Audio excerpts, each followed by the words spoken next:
ሴት የምትባረከው በወንድ ነው። ሴት የምትባረከው በማህፀኗ ውስጥ ባለው ዘር ሳይሆን ከባሏ ሆድ በሚወጣው የዘር ፍሬ ነው። ባልየው ለሚስቲቱ የሆነ ነገር ሲሰጣት በሚስቱ ማህፀን ዘር ይኖራታል። በዚህ አማካኝነትም ታረግዝና ትወልዳለች። እግዚአብሔርም በቅዱስ ኦሪቱ የሚለው የሆድህንም ፍሬ ይባርካል ነው። ለምን የሆድሽን ፍሬ ይባርካል አይልም ነበር? በእርግጥ ወንድ ልጅ አያረግዝም፣ ነገር ግን ሴቷ የምታረግዘው በወንድ ኃይል ነው። የሴት የሆድ ፍሬ የሚባረከው በወንድ የሆድ ፍሬ ነው። ምክንያቱም የሆድህን ፍሬ ይባርክልሃል ተብሎ ነው የተጻፈው። የሴት የሆድ ፍሬ የሚባረከው በወንድ የሆድ ፍሬ ነው። ይህ አባባልም ከስነ ተዋልዶ ሳይንስ አንጻር ሲታይ ትክክል ነው። ቢሆንም ግን ለቤቱ ብዙ በረከትን የምታመጣው ሴቷ ናት። ሴቷ የምታመጣው በረከት ሁሉ መሰረቱ ከወንድ ነው። ባል ከተባረከ እርሱ ሚስቱን ይባርካል። ይህ እውነት ነው። ነገር ግን አብዛኛው ጊዜ ሴት እህቶቻችን የበረከቱ ሁሉ ምንጭ ባሎቻቸው መሆናቸውን አይቀበሉም። ይሁን እንጂ ይህ ማለት ሚስት ምንም ነገር የሌላት ባዶ ዕቃ ስለሆነች ባል በረከትን እንዲያገኝ ምንም አስተዋጽኦ የላትም ማለት ግን አይደለም። ሚስት ራሷ የበረከት ምንጭ ናት። ስለሆነም ሚስት ለባሏ የስኬት፣ የእውቀት፣ የሀብትና የኃይል ምንጭ ናት። እንዲሁም የቤቱ ምሰሶና ጠንካራ ኃይል ያላት ናት ለማለት የተፈለገው የሴት የሆድ ፍሬ የሚባረከው በወንድ የሆድ ፍሬ መሆኑን ነው። ይህም በባዮሎጂ ዘንድ ምንም አይነት ጥርጣሬና ጥያቄ የሌለው እውነት ነው። ምክንያቱም ወንዱ የሚሰጣት ትንሽ ጠብታ በሴቷ ማህፀን ውስጥ ትልቅ ፍሬ ወይንም ጽንስ ይሆናልና። ይህ ማለት ደግሞ ሴት ቡራኬን ታመጣለች ማለት ነው። ሴት ያለ ወንድ ዘር በፍጹም ልትጸንስ አትችልም። ስለዚህም ማረጋገጫ የሚሆነው የወንዶችና የሴቶች ሩካቤ ሥጋ ነው። ሴት ምንም እንኳ በቤት ጉዳይ ብትጠመድም የምታረግዘው፣ የምትወልደው፣ ልጆችን የምትንከባከበውና የምታሳድገው እርሷ ናት። በሁሉም መለኪያዎች ሲለካ ሚስት የቤቱን የምትገነባና የቤቱ ዋና ምሰሶ ናት። አባቶች ሲያስተምሩ ቤት 3 ደረጃዎች አሉት። አንደኛው አካላዊ ቤት ነው። ይህ ከብርድና ከሙቀት የሚከላከል ነው። ሁለተኛው ስሜታዊ ቤት ነው። በዚህ ቤት ሰው ጥሩ ቦታ ይኖረዋል። ሦስተኛው አስተማማኝና አዝናኝ ቤት ይባላል። ይህ አይነቱ ቤት በዓለም ላይ ካሉት ጠላቶች፣ ከአስቸጋሪና ክፉ ነገሮች በሙሉ የሚከላከል ነው፣ ወይንም ጥላ ከለላ የሚሆን ነው። እንግዲህ ሰው በትዳር በሚኖርበት ቤት ውስጥ ጥሩ ስሜት የሚሰማው የሚወደድበትና የሚወድበት ቤት ከሆነ ብቻ ነው ቤት ነው የሚባለው። ስለዚህ ቤት ማለት ሰው በማስተዋል በባህላዊና በመንፈሳዊ ርዕዮት የሚገነባው አቋሙን፣ ፍላጎቱን፣ መንፈሳዊ አመለካከቱን በሐቅ እየገለጸ የሚደሰትበት መኖሪያ ወይም መጠለያ ነው ማለት ነው። ይህ ሁሉ ቢሆንም ሴት የቤቱ ምሰሶ ናት። ቢሆንም ግን ቤት ያለ ወንድ አይፋፋም፣ አይደምቅምም፣ ውበትም ሆነ ግርማ ሞገስ አይኖረውም። ሴት ልጅ ነገሮችን በነገሮች ውስጥ የማየትና የመረዳት ከፍተኛ የሆነ ችሎታ አላት። ወንድ ያለው ዕውቀት ብቻ ነው። ሴቶች ያላቸው ግን ሁለቱንም ነው። ማለትም ሴት ዕውቀትና ነገሮችን በጥልቅ የመረዳት ችሎታ አላት። ሚስት ነገሮችን ጠልቃ የመረዳት ችሎታ ስላላት ነው የቤቱ መሰረት የምትሆነው። በዚህም ምክንያት ነው ከአዳም የወሰዳትንን አጥንት ሴት አድርጎ የሰራት። በዚህም ምክንያት ነው ከወንዶች በተለየ የማስተዋልና የመረዳት ችሎታ እንዲኖራት አድርጎ እግዚአብሔር ሴትን የሰራት። በሌላ በኩል ደግሞ ሴትን ሰውነቷ ማርገዝ እንዲችል አድርጎ ነው ፈጣሪ የሰራት። ልጅ በሰውነቷ ውስጥ ለመፍጠርና በማህፀኗ ውስጥ ኦክስጅንና ምግብ ለጽንሱ እንዲሰጥ አድርጎ ነው የፈጠራት። ወንድ ልጅ ማርገዝ ቢችል ኑሮ ጽንሱ በሰውነቱ ውስጥ ታፍኖ ይሞት ነበር። ብልህ ሴት የምትባለው የባሏን ፍላጎት የምታውቅ ናት። ብልህ ሴት የምትባለው የባሏን ፍላጎት ማወቅ የምትችል ሴት ናት። ለመሆኑ የባሏን ፍላጎት የምታውቅ ሴት ማለት ምን ማለት ነው ብለን ከጠየቅን መልሱ ባጭሩ የሚከተለው ነው። ባሏን በጣም የምታከብር፣ ባሏን በራሷ ላይ እንደ ንጉሥ የምታነግስ ወይንም እንደተከበረ ሚኒስትር የምታይና የመሳሰለውን ተግባር የምትፈጽም ሴት የባሏን ፍላጎት የምታውቅ ሴት ትባላለች። ስለሆነም የባሏን ፍላጎት የምታውቅ ሴት ባሏ ከሚጠላውና ከማይፈልጋቸው ነገሮች ትርቃለች። ባሏን ማነቃቃት፣ ከፍ ማድረግ፣ በምትናገርበት ጊዜም ባሏን በጣም ታከብራለች። የባሏን ቃል ሰምታ የራሷን ዝቅ ታደርጋለች። ባሏን በፈገግታ፣ በቁልምጫ፣ በአክብሮትና በትህትና ትቀርበዋለች። ቀልቧን ሰብስባ ባሏን ትሰማና ከእርሷ ፈቃድ በፊት የእርሱን ፈቃድ ትፈጽማለች። ለዚህ ምሳሌ የሚሆን አንድ ተረት እንጥቀስ።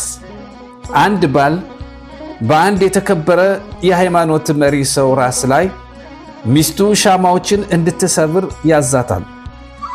ሴቷም ሻማዎቹን ገዛች። ባሏም እነዚህን ሻማዎች ውሰጅና በተከበረው የሃይማኖት መሪ ራስ ላይ ሰባብሪያቸው ሲል ያዛታል።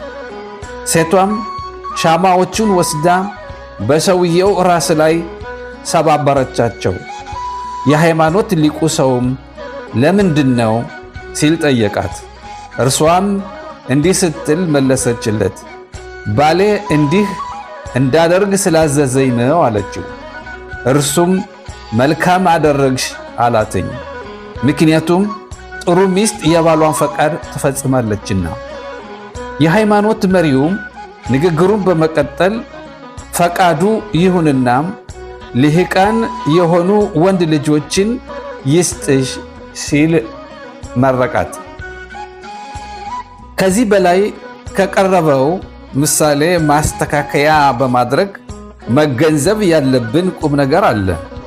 ይኸውም የባልን ፈቃድ ለመፈጸም ሲባል ሃይማኖታዊም ይሁን ሌላ ሕግ መተላለፍ ተገቢ ያለመሆኑን ነው።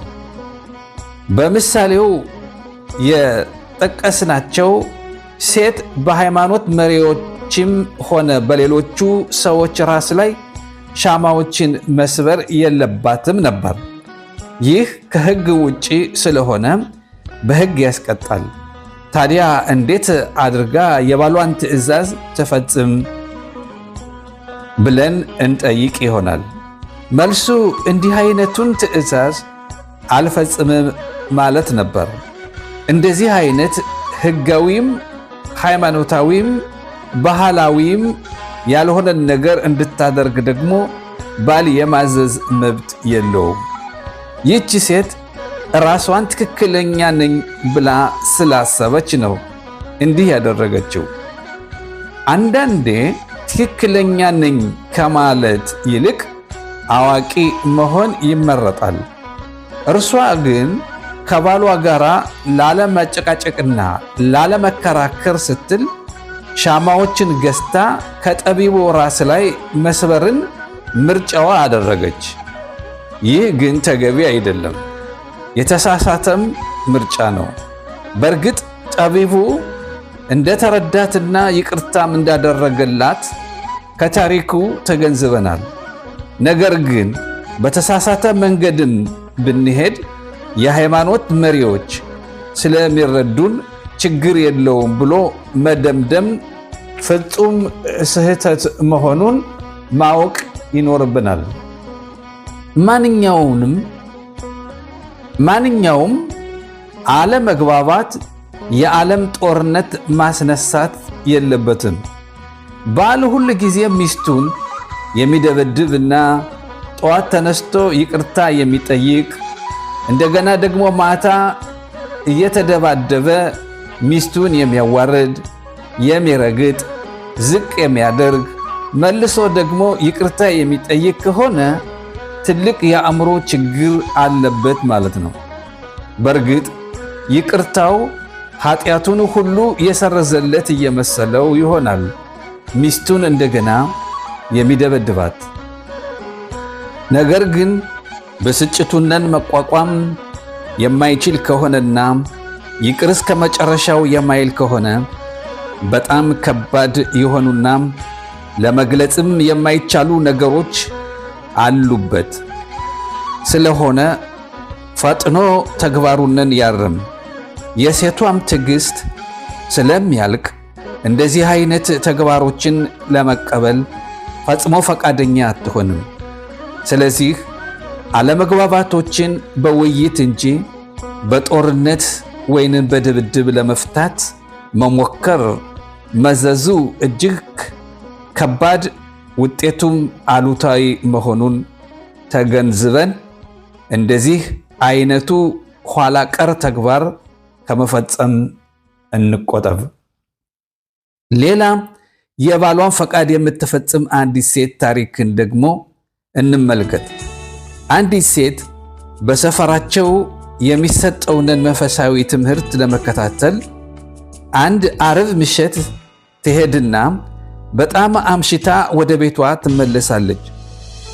በቤቷ ውስጥ ከጋዙ ላይ ለሰንበት እንዲበላ ያስቀመጠችው ወጥ አሮ ባል ሆይ ያገኘዋል።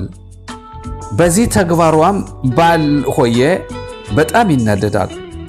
ሚስቱ ስትመጣም ሲያስተምራት ወደ ነበረው ራባይ ተመልሳ እንድትሄድና ከፊቱ ላይ እንድትተፋበት ያዛታል። ይህንን ካላደረገችም ወደ ቤት እንደማትገባ ይነግራታል።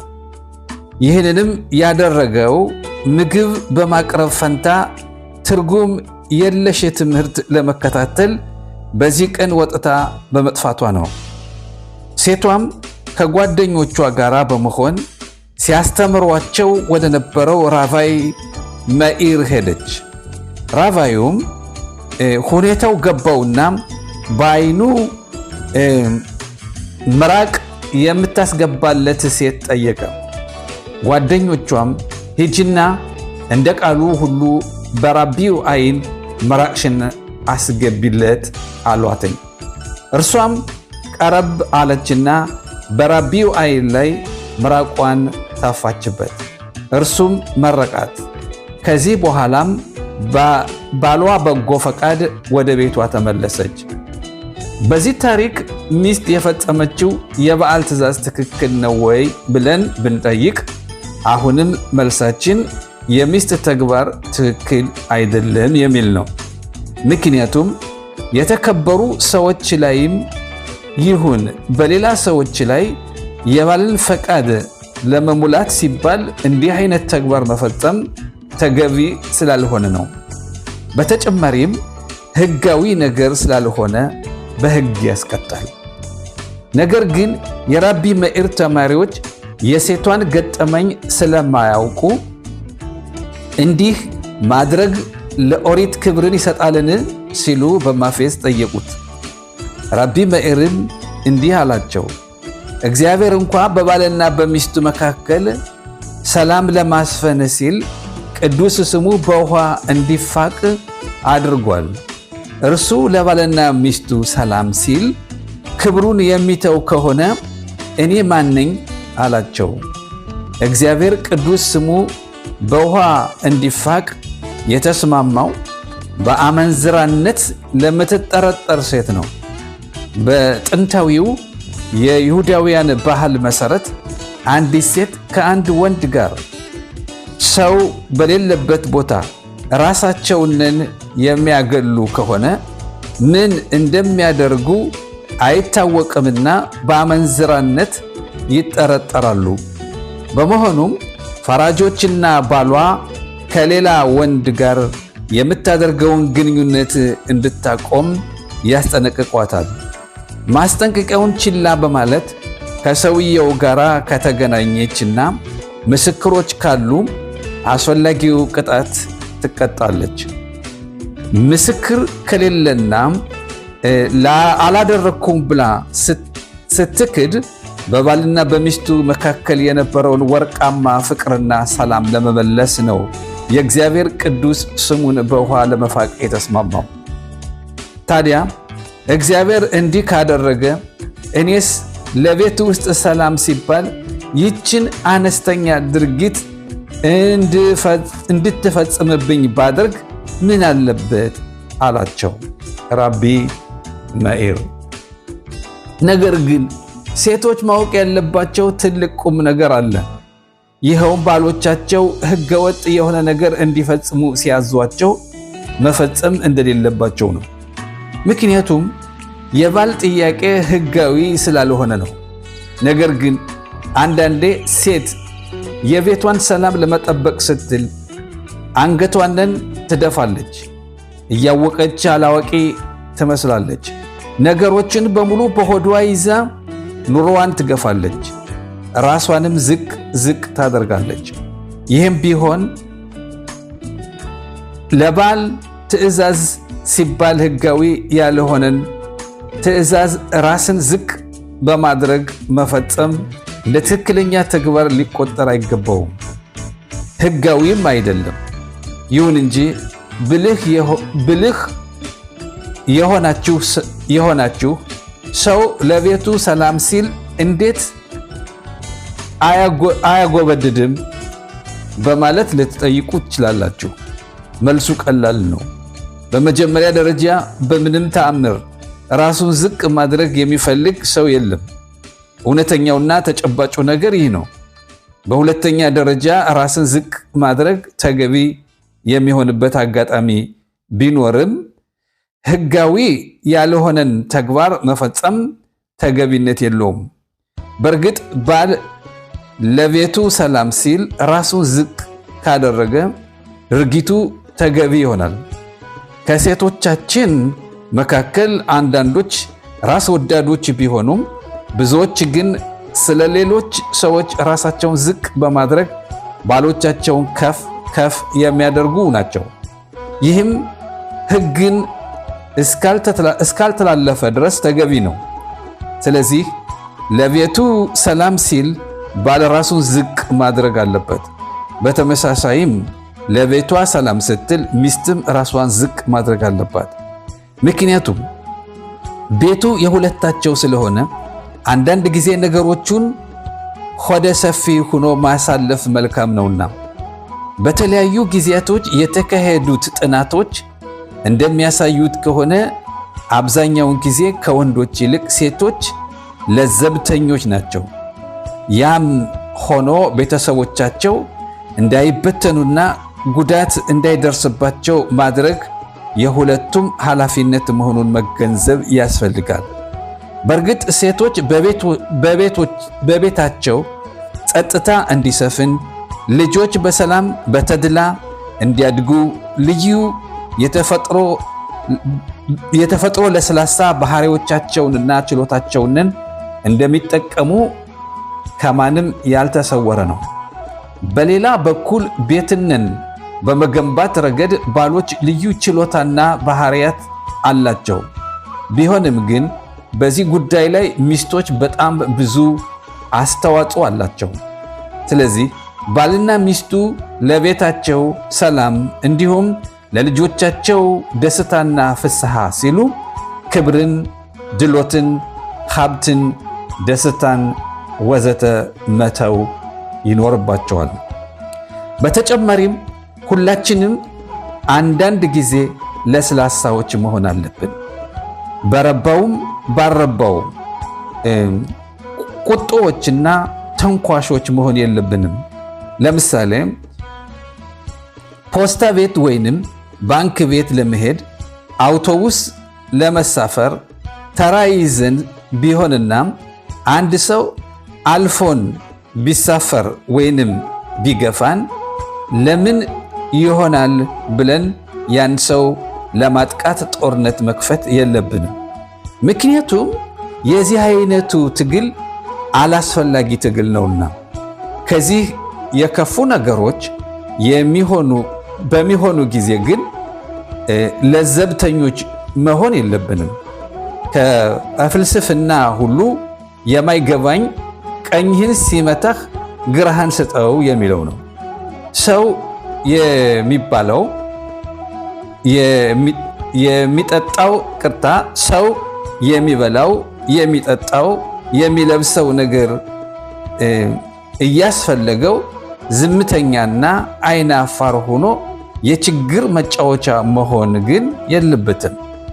ራሱንም ወደ አዘቅት ማውረድ የለበትም። ይልቁንም አስፈላጊውን ሁሉ ማድረግ አለበት እንጂ። ታዲያ በትዕግስትና በይሉኝታ ማሳለፍ ያለብን የትኞቹን ነገሮች ነው? ጥያቄው ተገቢ ጥያቄ ነው።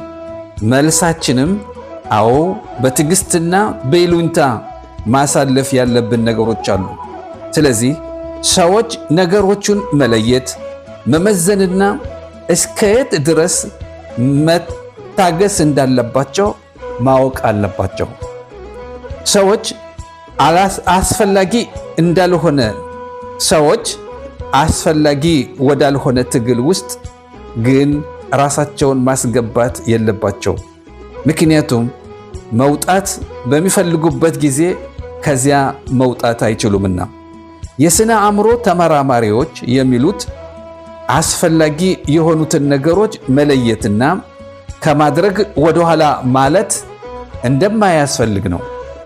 የማያስፈልግ ከሆነ ደግሞ መተው ያስፈልጋል። ነገሮችን መርምሮና መዝኖ ማየት ችሎታችንን የሚዳብረው ከ22 ዓመት ዕድሜያችን በኋላ ነው። አንዳንድ ሰዎች ከዚህ ዕድሜያቸው በፊትም ነገሮችን ትክክለኛነት መርምረው የመረዳት ችሎታ አላቸው።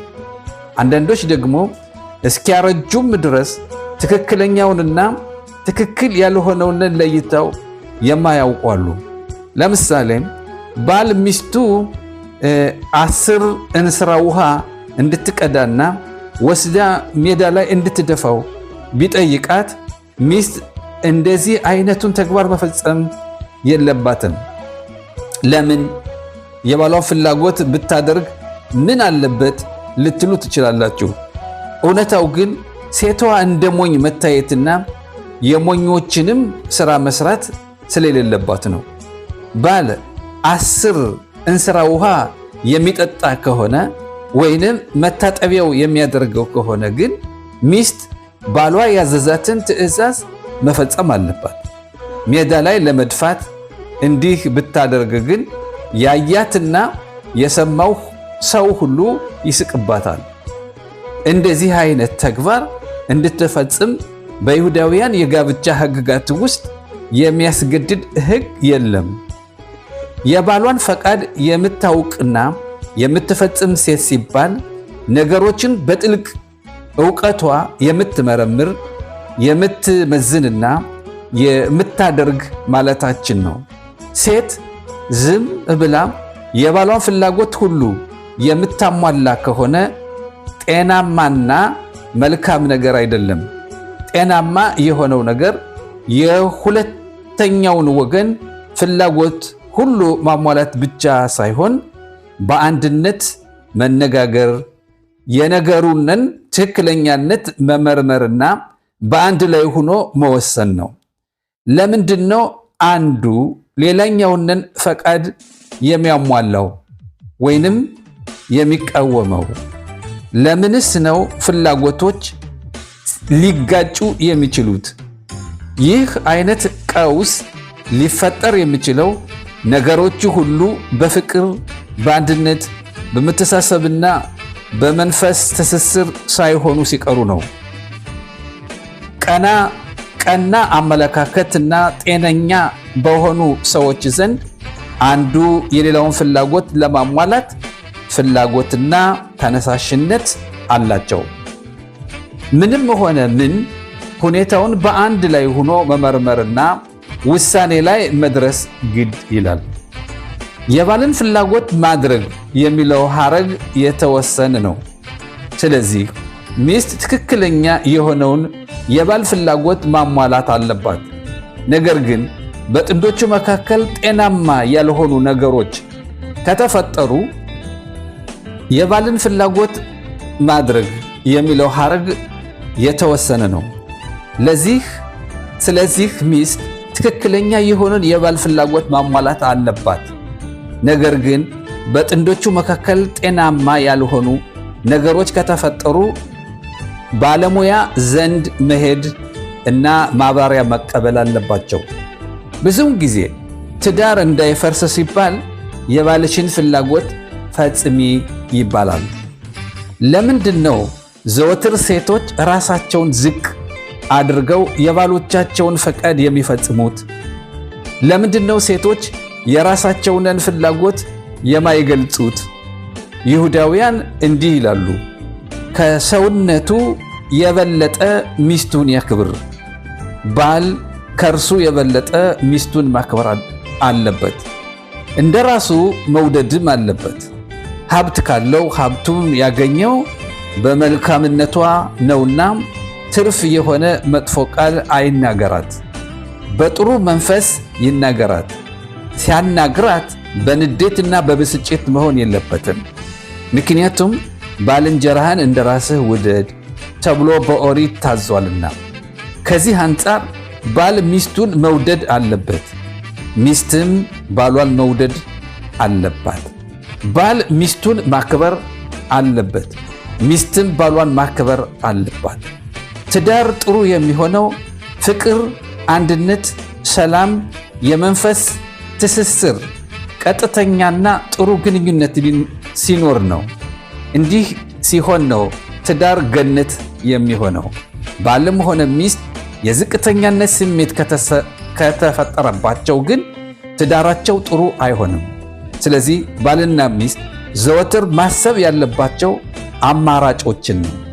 አንዳንድ ጊዜ ሴት ራሷን ዝቅ የምታደርገው ጠለቅ ብላ ከማሰቧ የተነሳ የቤቷን ሰላም ለመጠበቅ ስትል ነው ለባሏ አጎብድዳ የምታድረው። ሰው ነገሮቹን አሰባስቦና አውጥቶ አውርዶ ይህንን ጉዳይ የሚያደርገው ከሆነ በውስጡ ዝቅተኛነት ስሜት አይሰማውም።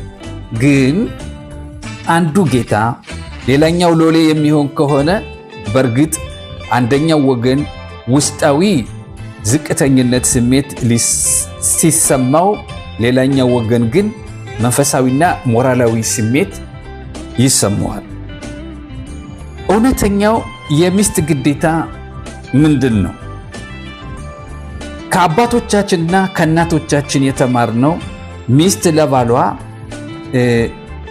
ጋግራ፣ ጠምቃ ታበላለች፣ ፈትላ ታለብሳለች፣ ልብሱን ታጥብለታለች፣ ወስባዊ ፍላጎቱን ታረካለች፣ ልጆች ትወልዳለች፣ የወለደቻቸውንም ልጆች ተንከባክባ ታሳድጋለች፣ በተለያዩ ጥቃቅን ስራዎች ሁሉ ታግዘዋለች።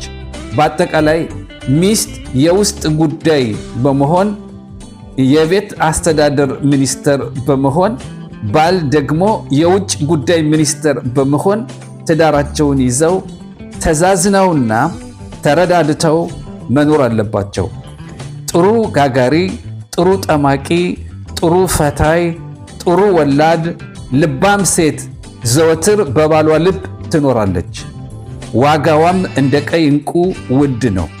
ባሏን የማታከብር ባልትና የማታውቅ ቂጣ ጋጋሪ፣ ንፍሮ አፈቅፋቂ ከሆነች ግን የገባችበት ቤት ሁሉ በየወሩ አገልግሏንን ይዛ ትመላለሳለች። ባልና ሚስት የሥራ ክፍፍላቸው ግልጽ ነው።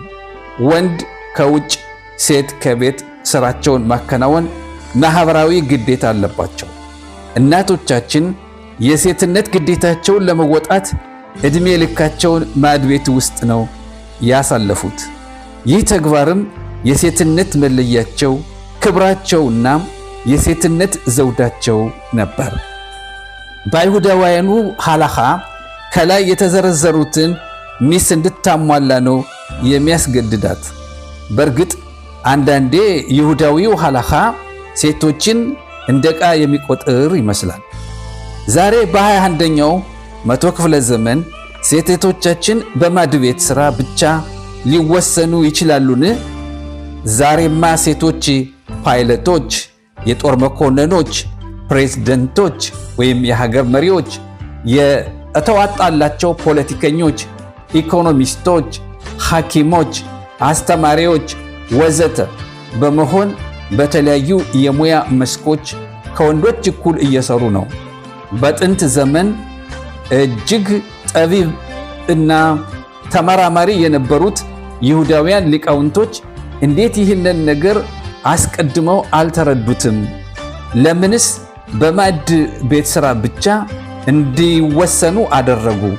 ታዲያ ዛሬ እንዴት አድርጋ ነው ሴት ባሏን ከላይ በተጠቀሱት ነገሮች የምታገለግለው? ዛሬማ ሌላው ቀርቶ ባል ከሚስቱ ጋር ሩካቤ ሥጋ ለመፈጸም ቢፈልግ በዚያን ሰዓት ሚስቲቱ ፈቃደኛ ካልሆነች ምንም ሊያደርግ አይችልም። ሌላው ቀርቶ ባል በማግባባትና የተለያዩ ግፊቶች በማድረግ ፍትወተ ሥጋውን ቢያረካ አስገድዶ በመድፈር ወንጀል ሊወነጀልና ዘብጥያ ሊወርድ ይችላል።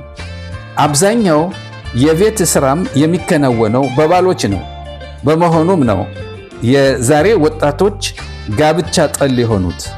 በመተባበር በመተዛዘን ከልብ ቢረዳዱ ግን በመካከላቸው ምንም አይነት ትዳራቸውን የሚያፈርስ ነገር ባልኖረ የነበረ።